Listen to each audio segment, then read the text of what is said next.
Et bien salut tout le monde, c'est Kevin et aujourd'hui on se retrouve pour l'unboxing de la manette Mad Catz Controller R. Faut bien faire attention à ça parce que beaucoup de gens risquent de me dire tu as déjà fait un unboxing sur cette manette. Eh ben non, parce que l'ancienne manette est une manette qui est pour tous les produits Apple, donc qui est la Mad Catz Controller i. Donc là on est avec la Mad Catz Controller R, donc c'est une manette qui est compatible pour tous les appareils Android, Samsung, HTC, enfin tout ça, et que vous pouvez bien sûr la connecter sur un PC et sur un Mac. Donc moi j'ai repris celle-là parce que ça me plaisait bien, moi je possède un Samsung, donc ça me plaisait bien que je pouvais jouer avec mon Samsung, et ça m'a plu aussi qu'on pouvait la connecter au PC. Donc elle a quelques options en plus, et puis sinon c'est toujours le même principe que la contrôleur i. Donc on va l'ouvrir.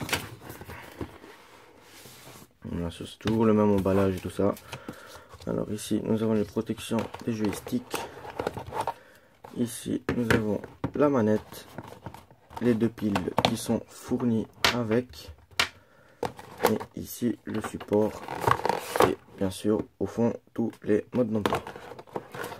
Alors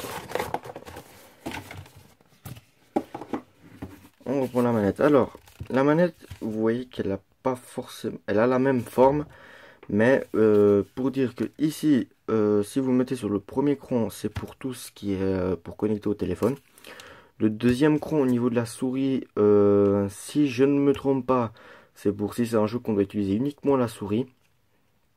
Et bien sûr là le PC, ça veut dire le PC ou le Mac, ça veut dire si vous jouez à Call of ou autre avec la manette, et bah c'est comme ça. Donc après ici c'est toujours le même système avec le support qu'on met comme ça.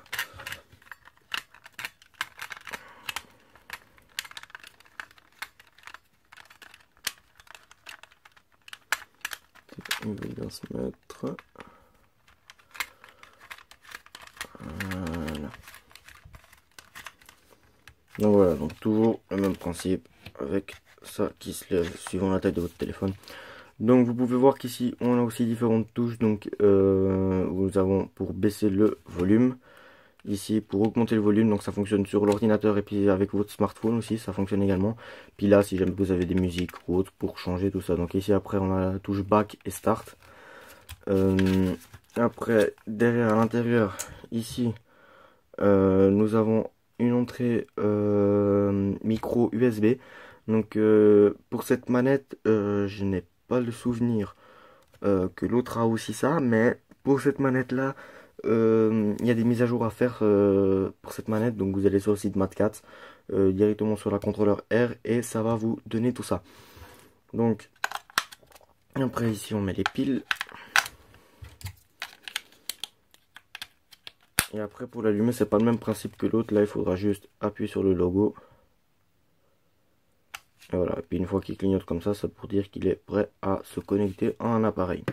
Donc le téléphone ou le Mac ou autre, ils vont le reconnaître directement, donc ça c'est pas un problème. Donc voilà, donc j'espère que cette vidéo vous aura plu. On se retrouve à la prochaine. Allez, ciao tout le monde.